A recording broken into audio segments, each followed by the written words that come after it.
Walking to the Citadel, walking to the Citadel, heavy metal Citadel, new episode, knocking on the door right now.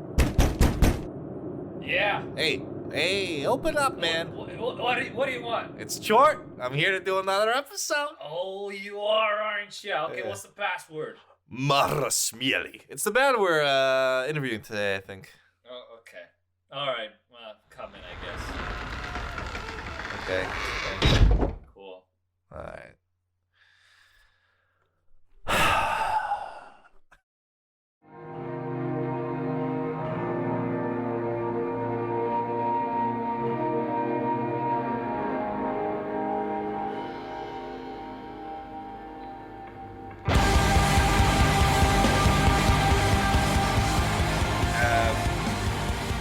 Oh shit. Okay. All right, guys, here we go. Greetings, heathens, to another edition of the Heavy Metal Citadel podcast. It's a podcast. Thank you. Along many other things. Yes, and for all the listeners who have been listening up until now, just so you know, we are going to be including our episodes on YouTube going forward, and we will be branching out in terms of platforms, so Apple and whatnot, and all the other fun free crap that they got out there. So just so you're aware, so we can reach more folks. Today we have a very special guest. Of course, actually more than one, but as an entity, it's one. Yeah, and we thought, what better way to offset two arguing idiots than to invite 5 more people to the conversation. Absolutely. And this is going to go swimmingly, so it's going to be a lot of people talking over one another, and if we can Which get we some love. coherent answers, good. Even better. Yeah, if we can, see, who cares? But who do we have here? The band today, and I know how to pronounce this quite well. Well, you better roll the R. Yeah, Marrasmieli. They That's have very good. been. Yeah, thank you. They've been around for a few years. Since 2018, they put out their first EP. They've had one fantastic album, and now 2 fantastic albums. So I'll let the band introduce themselves. All right, thanks for the compliments. First of all, I'm not Wind. I play the drums and I also sing beautifully. Yeah, I'm Algor. I play the bass and recorder. I am Citadel. I write most of the music and play guitar. My name is Dirkveld, and I play keyboard and accordion. And my name is Hordak, and I play the guitar. Perfect. Right? Everything's going according to plan. No, we love it. We like far. to have the full band here, which is really great. We get the full breadth of answers to our questions. And really, the first one is, have you guys been playing in a couple of bands before this? And how did you all get together to form Marrasmieli? Well, yeah, we've all had bands before, Marrasmieli, or at least most of us. I used to play in a band called Raatola, which played death thrash metal, and actually Mylgor to my left here to my right, but you can see us anyway. But he was part of that band as well. And what about the rest of the guys? I've had a couple of projects. I've had my own doom metal sort of solo project, and then my own heavy metal band, Night Strike. So yeah, I've had a couple of bands. Yeah, and I have been playing in Inequity since 2017, 2016, and we did a lot of together with Raatola in the past. And Notwind actually recorded one of our demos, so we've known each other for a longer time with Notwind and Mylgor. What kind of music? We play melodic death metal. Yeah, and well, Yes. I've had a lot of different kinds of bands in the past and still do. At the moment, in addition to Marrasmieli, I play in more like a metalcore, like a melodic kind of band called I At Last. Yeah. And well, formerly a lot of death metal has been my thing. But yeah. Quite a wide variety in genres. So, and how did you all come together in this kind of vision for Marrasmieli? Well, yeah, it basically started due to the fact that I was in the same high school with Mylgor and Citadel, and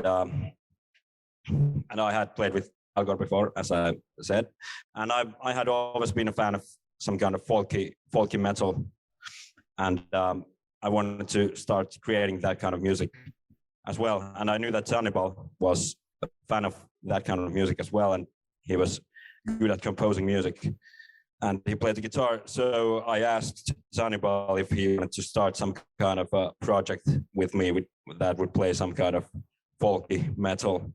And quite fast, the music evolved into a blacker sort of version of folk metal. And we're all fans of black folk metal, bands like Moonsorrow and Agalloch for me personally, and Vindir. Yeah, and Windir and stuff like that. Yes, So we wanted all to create great. something like that. I think we've had about 3 interviews where Vindir was mentioned, Yeah. and that that's one of my favorite bands, and I can't stop talking about them. So I'm glad to hear that as well. Yeah, they're a great band, obviously.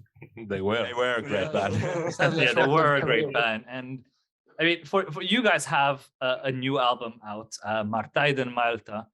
And Oh, you butchered that. Did he butcher that? We need to know. Oh, come on! I practiced. That wasn't bad. That was That wasn't pretty bad. good, actually. That's slightly worse than We'll okay. we'll get a Finnish lesson later. How do you The pronounce it phrasing was pretty correctly? off, but it's okay. You can say it. Martaiden Mailta. Okay. Why is your language so Their difficult? Pronunciations. Christ. Yeah.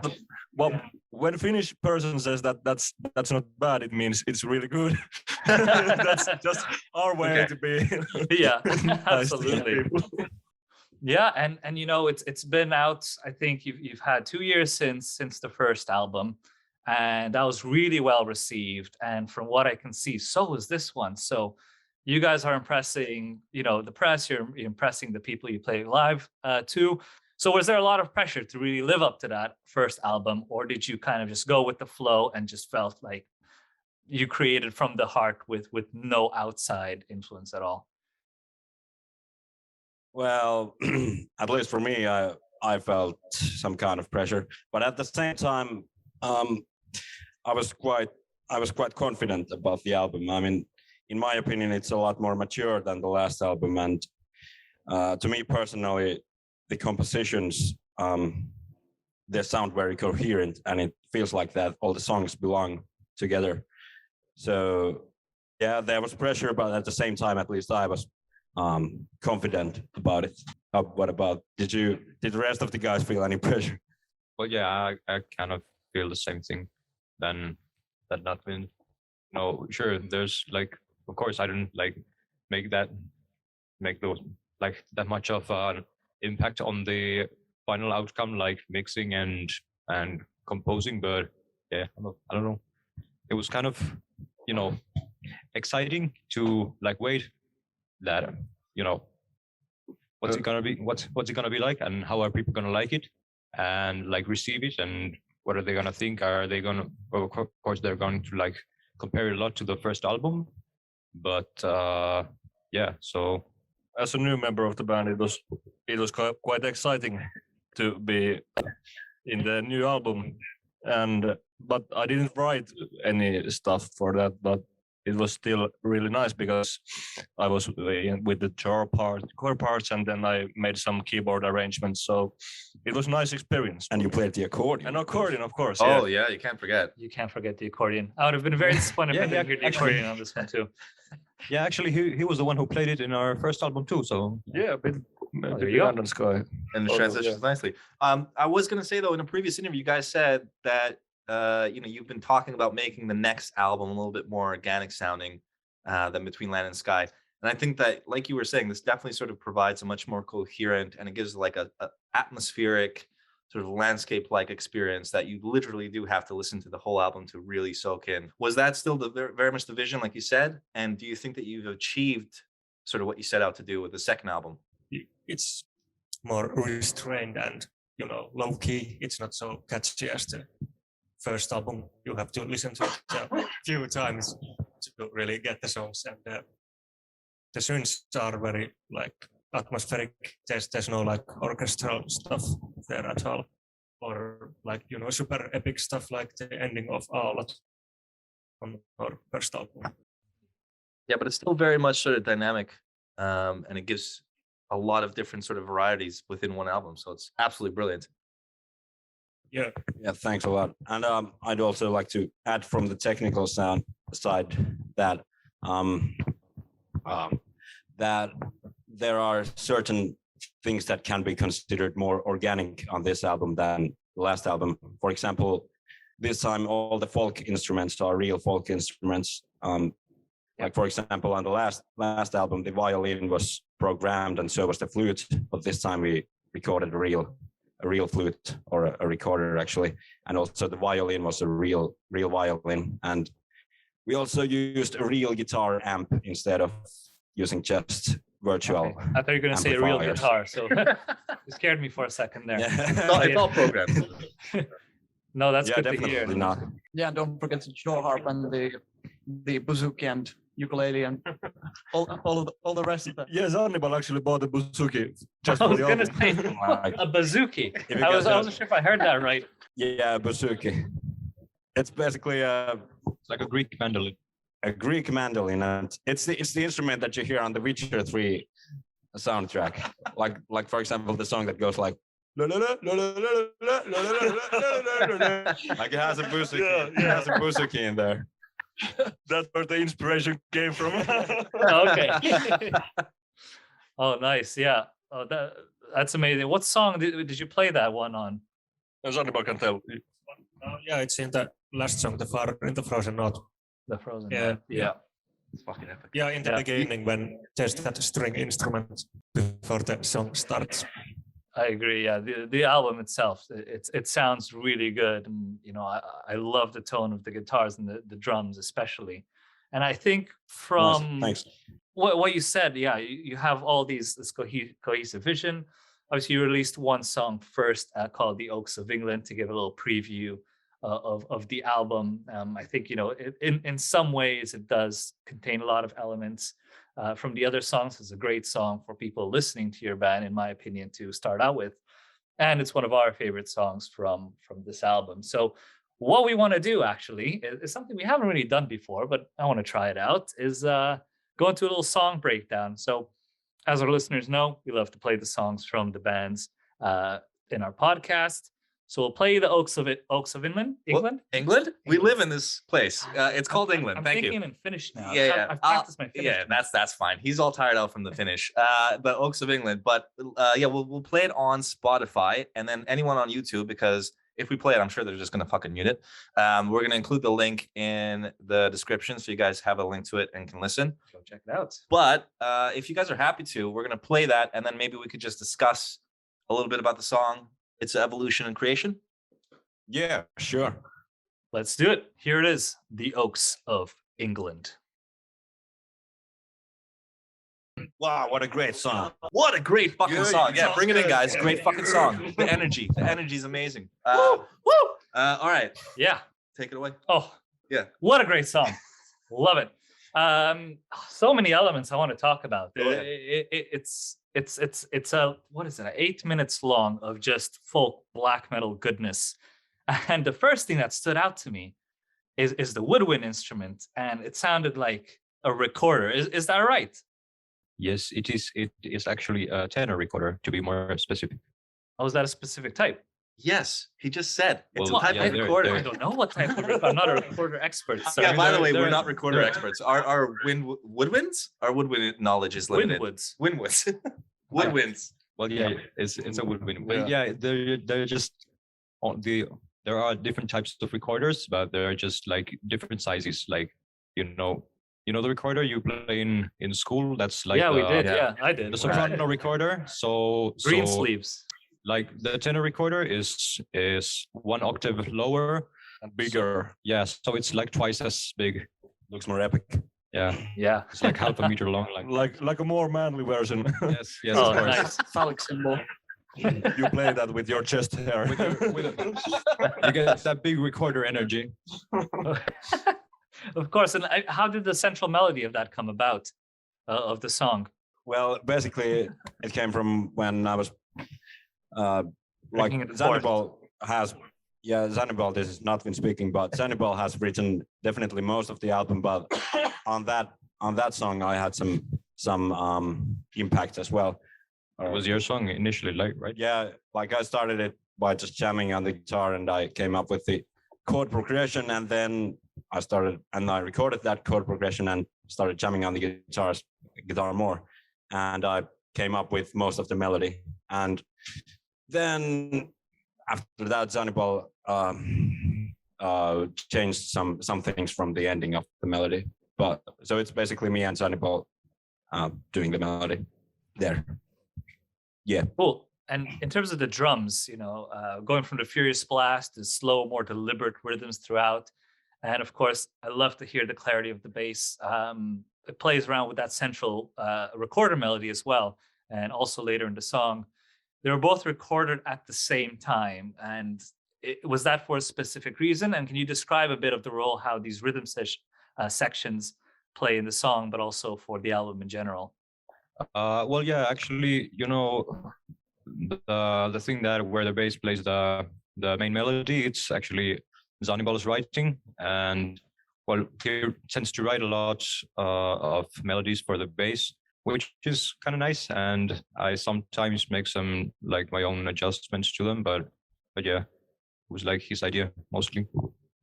Yeah, and when it comes to recording the drums and the bass at the same time, it was a conscious decision. Definitely. Oh, yeah. Like we wanted to get a little bit of live feeling on the album, and in my opinion, it improved the rhythm, how the rhythm section is on the album. Yeah, definitely. Yeah, I don't know if the audience can hear it, but it's part of the reason why it sounds good on the album, that we played it together. Yeah, and that's kind of part of the organic thing on the album too. Just going back to that, in terms of the solo itself, it's stunning, it's emotional, it's very captivating. Sort of, can you guys tell us a little bit more how you put that together specifically? I like the solo. Yeah, it's my favorite on the album. Yeah, 100%. Thanks. Yeah, so the solo was played by me, and the way I write solos is kind of just I play backing track or the instruments on in the background of the solo, and just like jam along to it like many times, and then basically build it piece by piece.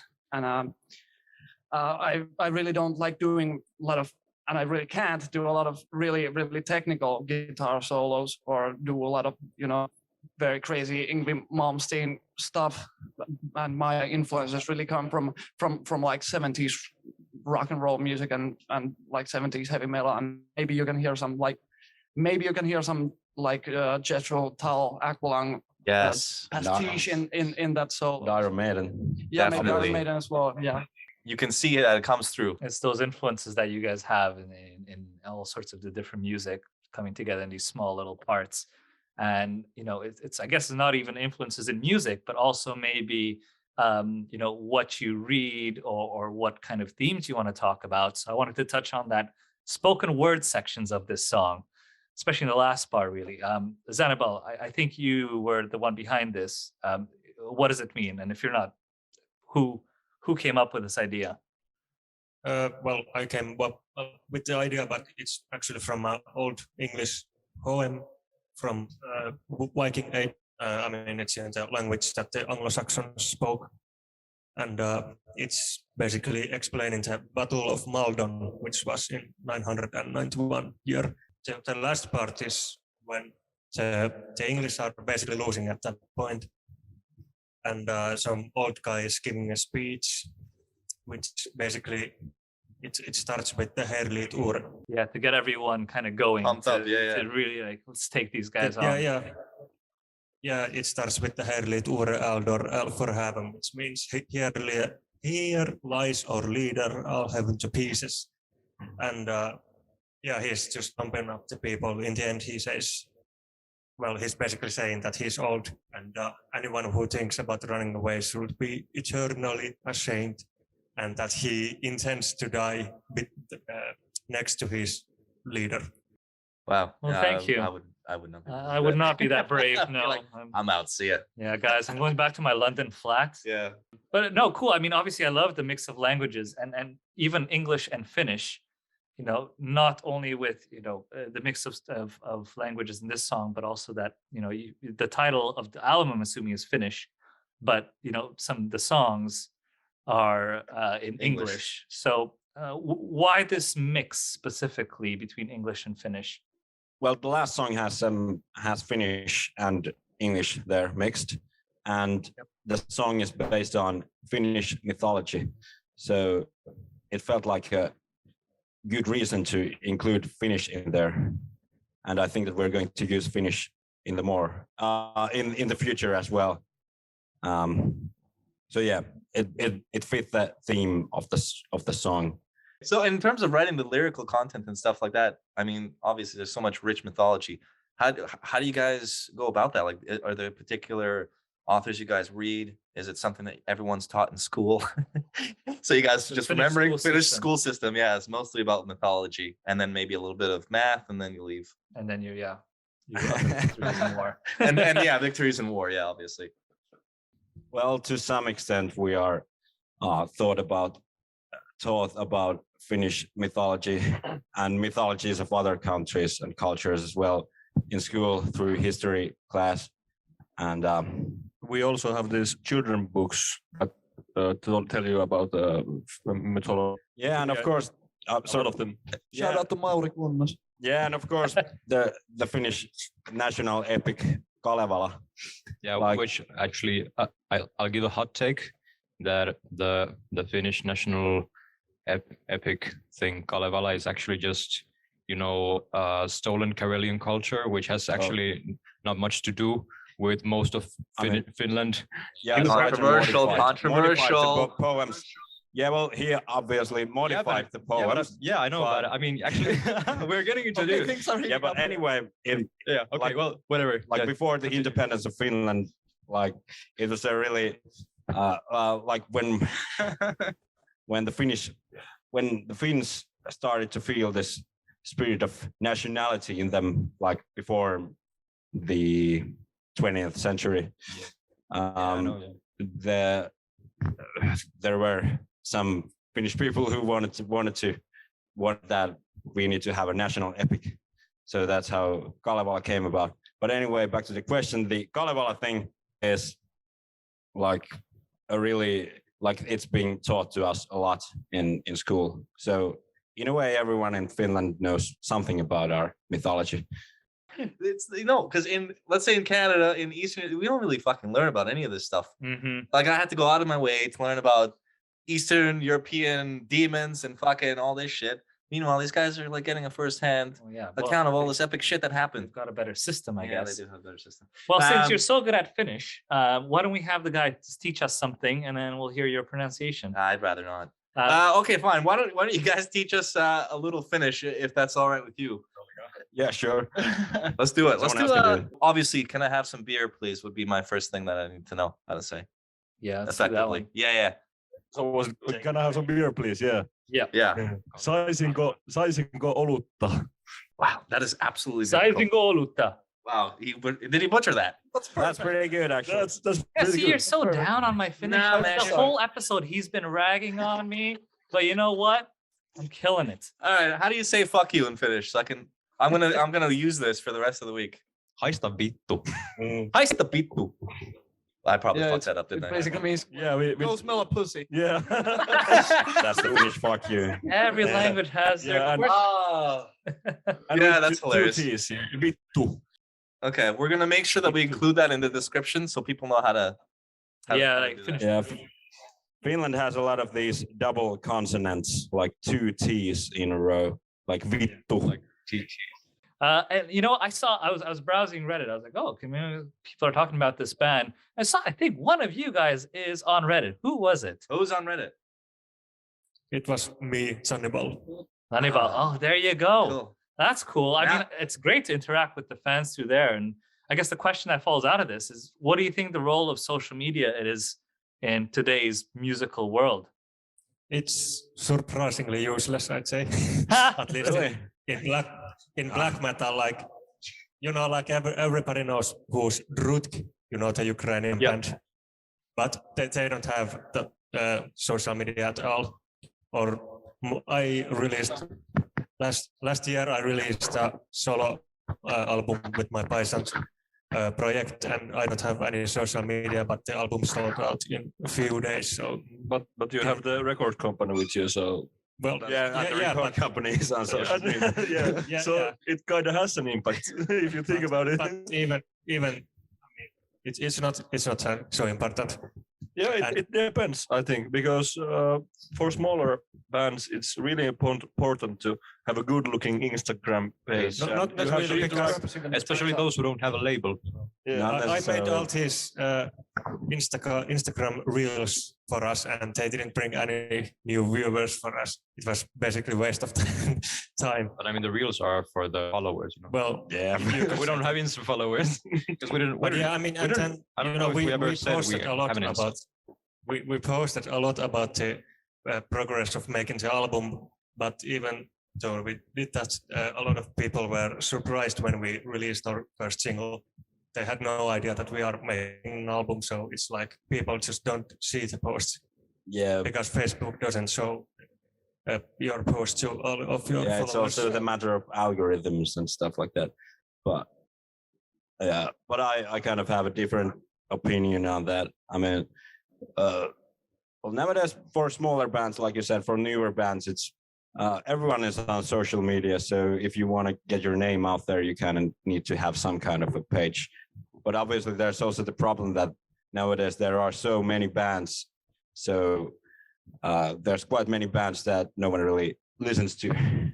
Or cares about it. Yeah, and I was going to say, like, you can go off. It seems like one of two ways, which is either like you go at it alone on social media and you try to get a attraction from that directly, which I think Kanonenfieber is pretty much that's how he sort of took off. Noise from Kanonenfieber. But then you can also take it down the sort of label route. So if you are the sort of type of band that doesn't really want to fuck around with social media, it does seem like if you get a label together and you've got some posts and you can create some interesting content that way, you can still get the word of mouth out. But yeah, I tend to agree. I mean, there's a lot, especially within the black metal community. Obviously, people are trying to stay away from commercialization and all that bullshit. But Yeah, it's a paradox. Yeah. Paradox, If you do yeah. it just for yourself, no one's going to hear it. But sometimes, I think oftentimes, maybe musicians want their stuff heard, of course. So that requires putting a lot of effort. And that's the tough part, is it does take a lot of effort. Like you were mentioning the reels. I saw you guys do a making of video, which was great. I watched the whole thing. And it does take effort to do this kind of thing, and not everyone necessarily has the time or to go through creating things all the time every day. Yeah, I definitely agree. Yeah, as I said, there's a sea of bands nowadays. Everyone has their own one-man black metal project that's on Instagram, so it's really hard to stand out at some point. Yeah, but I think that it's funny that people are scared of being commercialized, because every people nowadays in the underground scene, when you talk about death metal or black metal or other extreme stuff, all the people always follow the same record companies, and there are huge record companies, and everyone just buys everything that the same record company puts out. Like the label nowadays in underground black metal and death metal scene is it's the trademark that it means the albums are good when this label puts it out. Especially in Finnish black metal scene, there are Not to name any name. I'm not gonna name it, but you know it. Yeah, it's true. The labels can be a major help in that kind of thing. But yeah, help and hindrance, depending on how you look at it, I suppose. But there is also the risk I was going to say is like, the label essentially at the end of the day is there to make money. So if the underground stuff isn't making as much, they might lean towards stuff that might be more commercial friendly, but skews away from what maybe elitists, I guess, would consider, true black metal. But I mean, I guess that goes with any label, really. It's the balance. The balance. Great. And Natvin, speaking of, videos that I've seen, I was watching the video of you, live as well, but playing the blast beats and shrieking. And it's a pretty rare sight to see this kind of mix of two black metal things done at once. So how do you do it? Are you magic? What's going on? Have you always been able to do this?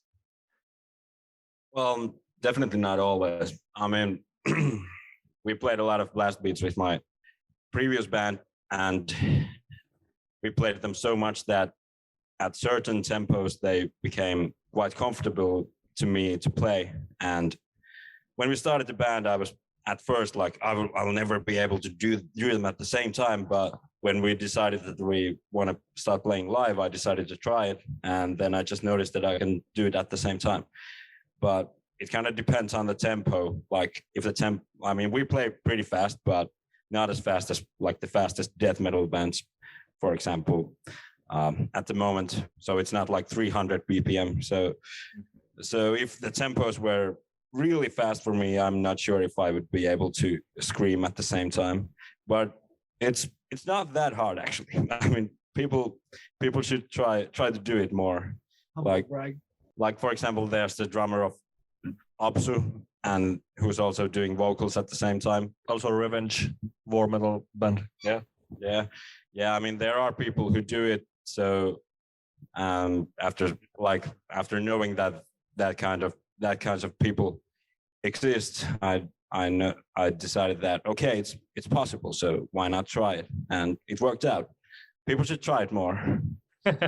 Yeah, I mean, Proscriptor isn't human either. But yeah, sure. What were you saying? 100%. No, I was just gonna say I can't even like tap my head and do circles on my stomach at the same time. So I'm I'm amazed they can do that. With practice. With practice, maybe one day. Maybe one day. We'll see. Okay, cool. So we've come to an interesting part in the interview, the quick fire round. Pause for effect. Okay.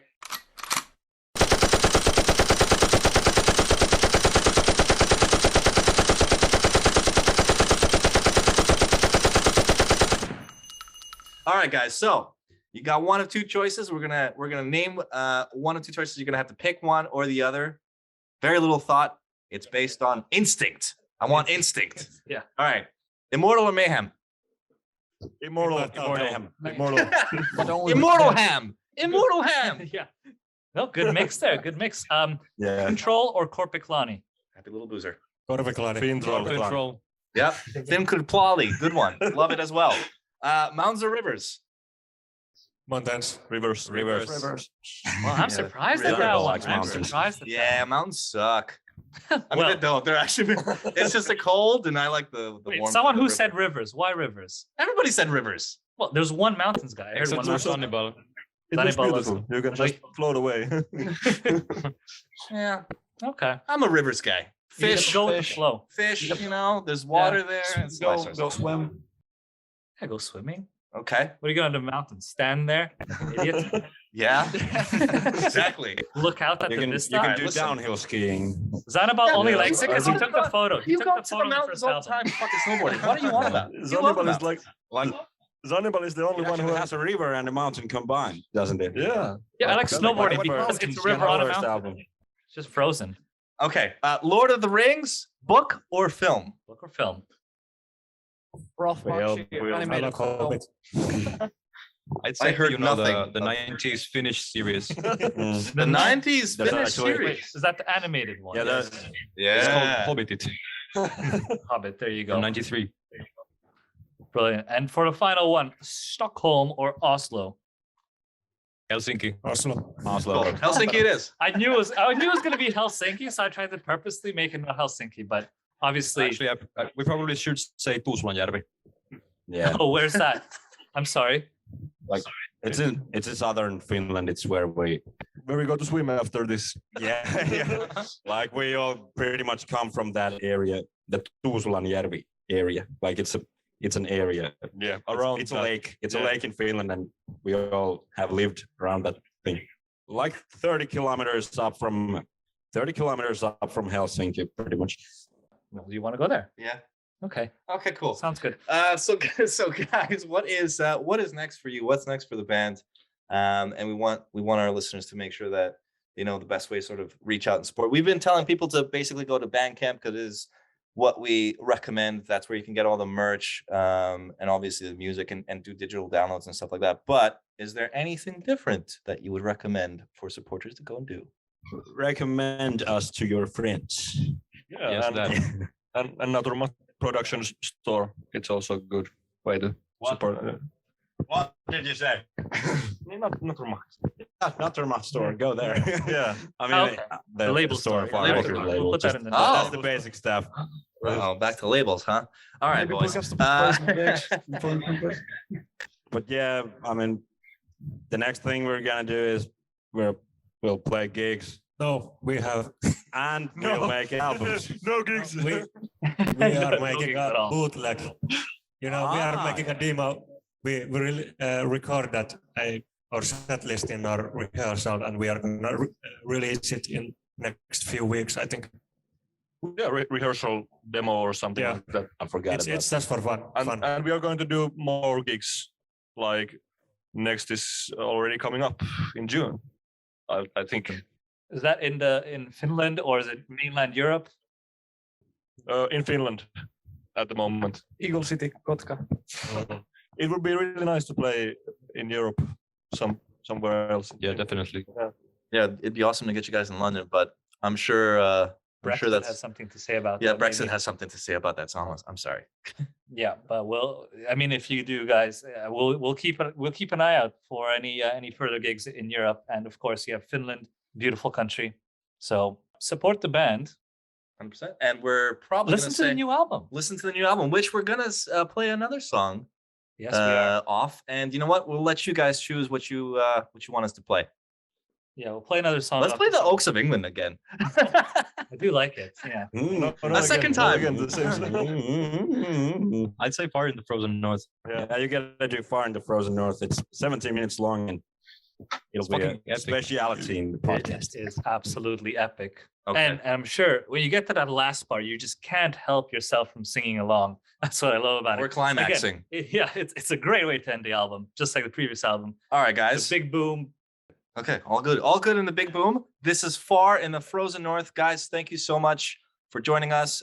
Listeners, please support them and buy everything that they have, please. Right now. Right now. Right now. By WinRAR. All right. Thanks. Thanks, everyone. Thanks, See you guys. later, guys. Thanks. Bye. See ya. See ya.